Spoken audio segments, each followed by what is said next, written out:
that was a party game yesterday. I mean, it really was. That first half was unbelievable how much they were kicking the crap out of Boston. They couldn't miss. They couldn't miss. They were hitting every three known to man. Trevor Ariza was lighting your ass up. Duncan Robinson was lighting your ass up. Everybody was hitting for the Miami Heat, and they did that all with Jimmy Butler and Bam Adebayo making 3 shots for the entire first half. I mean, they drubbed them. And then second half, look at anytime they have a lead that big, I'm always uncomfortable. I always say the lead that I like to have is 7 to 12 points. That's a good lead for me. Anytime it gets a little bit over that, like once you get over 15 points, I'm like, you're just setting yourself up for heartbreak, especially in today's NBA. Because then when it gets to single digits, everybody starts thinking, uh-oh. Here we go. And I'm like, wait a minute, they're still up. I think it got to 7, right, and then it would go back to 15. And then it go to 20. And then it come back to, and then the announcers, let's just get it back to 15. Well, 15 is still a substantial lead. It's funny. Gameboy 305 texted and he goes, how bad was Boston salivating over Duncan Robinson? And I got to say, it was funny because Woj was talking about this. You got Woj yesterday, Robbie? Woj was talking about Duncan Robinson's free agency yesterday and talking about what Duncan Robinson could command on the open market. Now, I don't know. Admittedly, I don't know what Boston's salary cap situation is off the top of my head. I'd imagine it's not fantastic, but if they could, I mean, intangibles would go there, and he put an offer sheet up to Duncan Robinson that would be $25 million a year. So just so he could screw Pat Riley, he'd be like, "You think? Oh yeah, He'd go in there and he'd just to stick it to Riles, he'd be like, hey, here's Duncan Robinson making $25 million a year, match it, and Riley just be like, you bastard, Danny Ainge, because Riley sent Danny Ainge the old middle finger emoji yesterday after the game. That was definitely a thing, obviously from an anonymous number. And Danny Ainge has to be like, who's this? And then he's like, I know who this is. It's Pat Riley. Damn it. Got me from his burner phone. Right. That's just how he rolls. He's always 2 steps ahead. But, oh, my God. I mean, first of all, if Boston was able to pry away Duncan Robinson, that would break my heart. First of all, I don't think and look, there's a situation where you can say, the Heat have always found a guy who could shoot the 3, right? But this is different level. Yeah, he's history. And I don't know that at what point do you come in and say we have to keep this guy, or do you just go with the mind we can find a 3-point shooter anywhere? Here's this was Woj yesterday before the game. Well, we're going to see one of those players today in that Miami-Boston game, Duncan Robinson, who's going to be a restricted free agent this summer, which means Miami could match any offer sheet he signs. This is a player this year now in his 3rd year, 177 catch-and-shoot three-pointers, second in the league to Brooklyn's Joe Harris. And that's a good comp for the kind of contract that's going to be available out there for Robinson this summer. Harris signed an $18 million plus a year deal last summer. But Duncan Robinson in free agency, this could be a $20 million a year player. Remember, teams are going to put an offer sheet out there that they hope Miami wouldn't match. That's going to be difficult to pry him away from Pat Riley, Eric Spoelstra. This was an undrafted player who they found, signed, developed, but really one of the best shooters in all the NBA. Yeah. So yeah, there you go. What was just saying, Duncan Robinson is going to be so rich. It's going to be, he's going to be so stinky. He's going to have the nicest podcast equipment. It's going to be amazing. He's going to have nicer equipment than us. What's amazing is that, is a little more incentive to keep him that you're the one that groomed him. You're the one that, I just think he's also gotten, the only downside you could say for Duncan Robinson is I guess he's older, but he doesn't have a skill set that you feel like is going to fall off a cliff anytime soon. And he's a hack machine. Yeah, he's got his flaws for sure, but he's not a max play. Listen, people make crazy money in the NBA. That's what it is. I'm not disputing. I'm just saying. Who's a $13 million dollar a year player? Kelly Olynyk. Guys don't make these crazy basement deals anymore. You want a $3 million a year player? That's Mo Harkless. Like that's what it is right now. People make crazy money in the NBA. Right. And he's gotten better this year. You've definitely seen an improved player. There's no doubt about that. Oh yeah. And he weathered what was, by his standards, a bit of a lackluster first half of the year, but he's been on fire since what did I tell you early on in the year? Yeah, you said he'd get back to this thing. Bother me a bit. It'll all work itself out. That's what happens in basketball. That's what happens with shooters. He was great yesterday. He had a big he hit 6 from downtown. Had a big one too to kind of just ice it. Oh, he went from deep. Yeah. Yeah. Deep. Do you think that Jimmy Butler's going to threaten violence on Duncan Robinson like he did to Goran Dragic? If you don't resign, I'm going to whoop your ass. No, I think that certain players, and this is the honest truth, that free coffee. Certain players, other players look at them and say, hey, go get yours, man. Like they understand that I got mine. Right? Now, what he should be saying is, what he should be saying is talking to the Heat. If you don't do what you got to do to re-sign Dunks, because in the end, regardless of what happens in the offseason, the Heat are going to have the option. And so they're going to, at the end of the day, they're going to say yay or nay. Right. And it's also going to be one of those things too. Like, you got his bird rights. And also, I mean, just how great does he fit with your two best players? I mean, he fits so well next to Jimmy and Bam. Would you be a little more hesitant after the Tyler Johnson? No, he's not Tyler Johnson. I'm not saying he's Tyler Johnson. No, but I mean, he has an elite skill that Tyler Johnson did not. The Heat have been on guys they felt they had to have.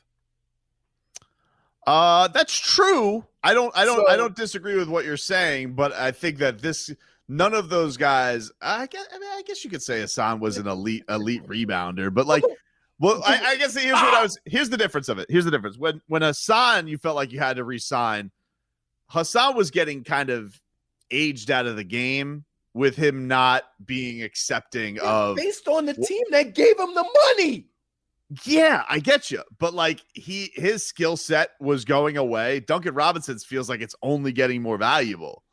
And where Hassan Whiteside is going to be like, he goes, there's a difference between not being able to shoot and not being allowed. Duncan Robinson feels like he's going to be like, am I allowed to dribble? Is that okay? Is that okay, Spo? Yeah. Just wants to make, like, I don't feel like he's ever, like, did you ever picture Duncan Robinson locker room cancer? Is that headline ever going to happen? No. But again,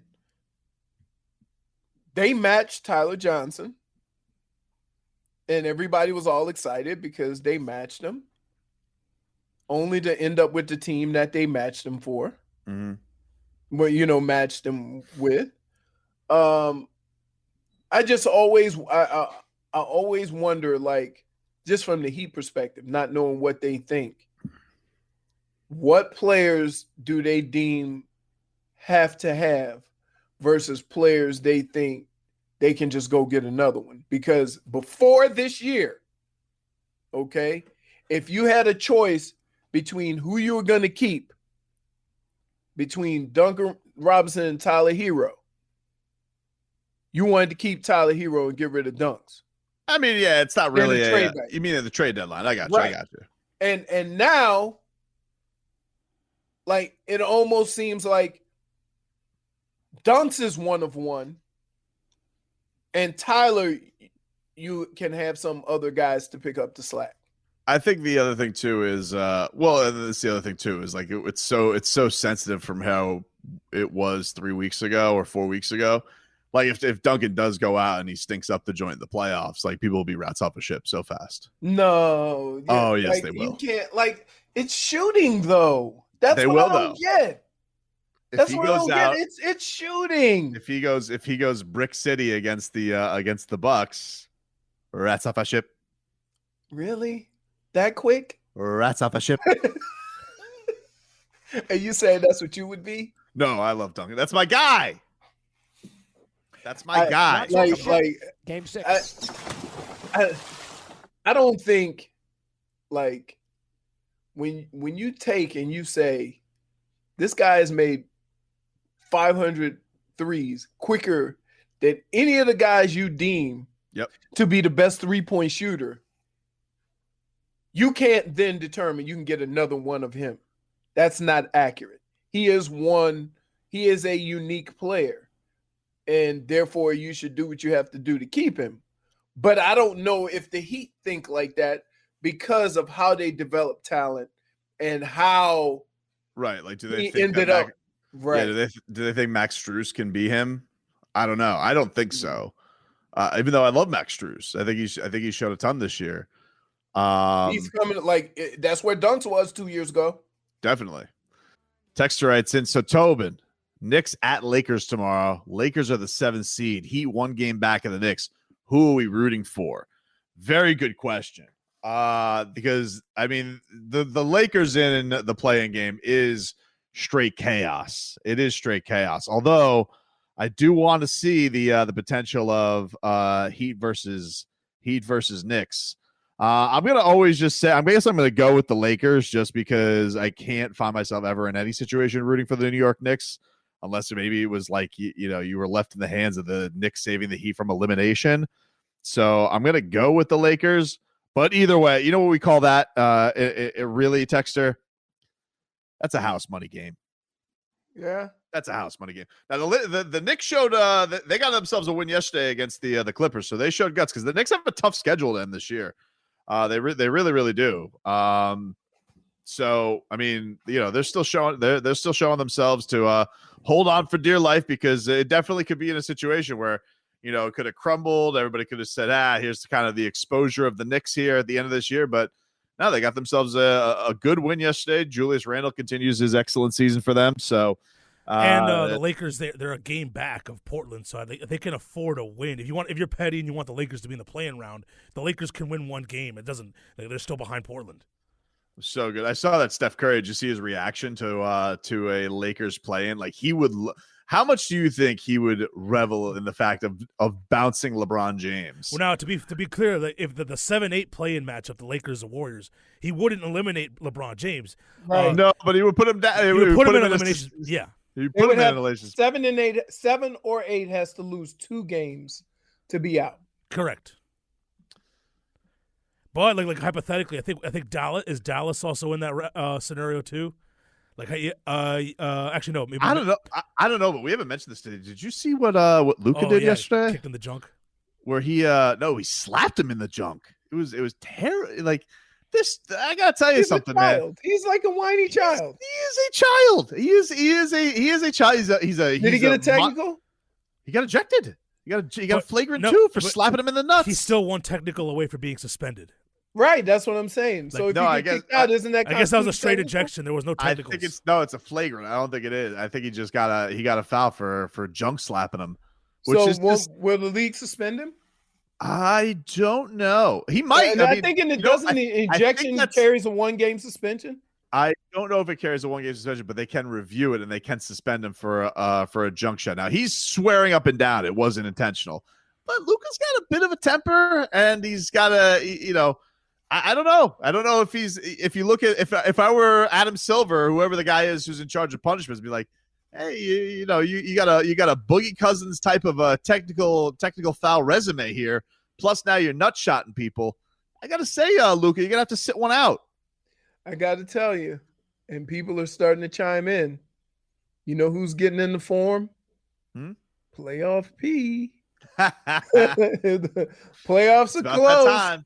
It's about that time. He's talked a lot of bleep too. Hey, I'm telling you one thing. If we want that, in all honesty, what we want, if we're going to take this away from a very selfish scope, all right, for whaling porpoises, really, we need an epic playoff P collapse, a stinker, a real bombski of a playoff P performance. So Kawhi looks around and he goes, I need to get out of here. Can I ask you a question? Yep. What would you say your only choice was playoff P? What do you mean? That if the offseason came and you had a chance to get in playoff P. Oh, pass. Oh, pass. I'm out. Okay. I am out. Well, thankfully, he signed that huge extension, so it's not even an option. When does that ever mean anything? Who's going to trade for playoff P? Yeah, you're going to give him 8 first-round picks again to get him? Like, no thanks. Yeah, no thanks. I'm out. Yeah, they better put playoff for all they gave up for playoff P. They might as well just put his number in the rafters right now. Well, the problem is that there's really nothing that they can do except blow up the team if they get rid of one or the other. They don't have to blow up the team. I mean, Kawhi Leonard could walk, and that blows up the team. Is he the quietest superstar ever?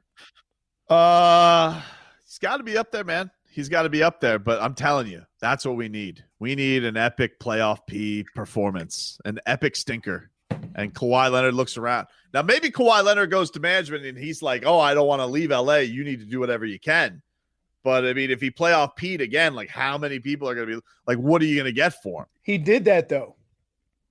He did that to get there. He did that to get him there. So wait, here, I have a question. But the damage is done, my friend. I have a question. You already had the team bent over backwards to get you the guy you wanted in playoff P. If it doesn't work out, you can leave? Yeah. That's – whoo, we talk about like situations like the Aaron Rodgers situation where he feels they're not doing anything. Mm-hmm. What about the team that does everything you want and your decisions were bad? Yeah. Well, listen. Well, you want that guy? Don't forget the original word. Do you want that guy who comes in making demands? Oh yeah. Because you remember who the word was. Word on the street was Leroy. Word on the street was the original guy. He didn't want playoff P. You know who he wanted? Who? Jimmy Butler. You want Jimmy Buckets. Oh. So why not? Tim Duncan, quiet superstar ever. Yeah, that's true. Possibly. Yes. Well, we call him a superstar because he won championships. Leroy. So we didn't call him playoff P. I got all of a sudden, two orcas who wanted to be together come to the pod that's more formidable than the waters out in the Pacific. You know? How good would that defensive team be? With Kawhi, Bam, and Jimmy.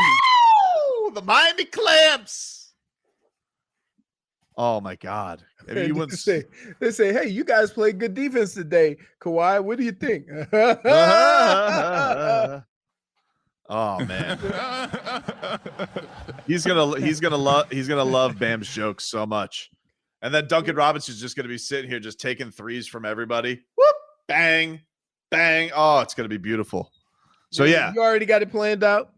I got it all planned out, Can I just tell you? Plus, obviously, we're going to have Victor Oladipo on a minimum. You know, it's going to be great. Point guard. Clamps. What? I love the way you make things work. What? By coming up with the most fugazi plans. It's not that fugazi. He doesn't play basketball. Look. I don't care how much he plays for the rest of this year. Mm-hmm. He ain't playing for a minimum contract. Who's going to pay him? He's not going to get a max either. Where's he going to go? He might get a 1-year deal. A 1-year deal where? He's already played for every team in the league. So now you're discrediting him. You're going to discredit him when it's time to pay him. I'm not discrediting anything. Let me ask you a question. Looking at it from the out, I'm just taking it from a 10. How much better does Victor Oladipo make this team with his skill set? He has to be in the court. I think he'd be huge. But you know what the best ability? Leroy. But that's what you're paying for. Leroy, but you know what? When you go to somebody's box score, you know what the best ability is? Availability. Leroy, the same thing happened to Isaiah Thomas. You have a guy on your team that you deem very reliable that has missed 20-plus games. COVID, I mean, it's not the same. No, you can't it's not the same. Oh. It's a pandemic. It's a disease. And Oladipo's coming back from a major injury. He missed, you know, like 9 of the – how many games he missed, Robbie? Like 17? 18? Yeah, I thought you had 48 games. At least half of those games Jimmy Butler missed because of disease, and one of them. And don't forget, the last one was bubble guts. That was the okay. But Oladipo's not back from his major surgery he had last year. If you told me that Victor Oladipo could cure this with a little can of Pepto, I'd be fine giving him a max. You know? Fortunately, I love how just unrealistic you guys are. Leroy, this just happened with Isaiah. This just happened with Isaiah Thomas. The same situation. Here, you ready? Victor Oladipo will make $15+ million next year. Okay, just on a 1-year deal. I just said. Did you hear what I said? All right, but is it 15 years on average for his 3-year deal, or is it 15 years on a 1-year deal? He will make $15 million next year, which is no shot. No shot. Right? What? Yeah, I might want to wait till he comes back, Robbie. I wouldn't make that bet. No. He's so sure of himself. If he doesn't come back and play this season, he's not getting $15 million. $15 million next year, whether he plays or not. I say 10 or 11 max. Maximum. I'm pretty confident. Robbie, do you know? I will say, if something goes bad with the Clippers, though, Victor Oladipo is going to get that cold shoulder early in free agency. Again, Victor Oladipo will make $15+ million. We'll see. Got to get him back, though. We'll take a quick break. Yeah, we got to get him back. Definitely. Take a quick break. 786-360-0790 is the text line. You guys can watch us on Twitch, twitch.tv/790. Take it back after this.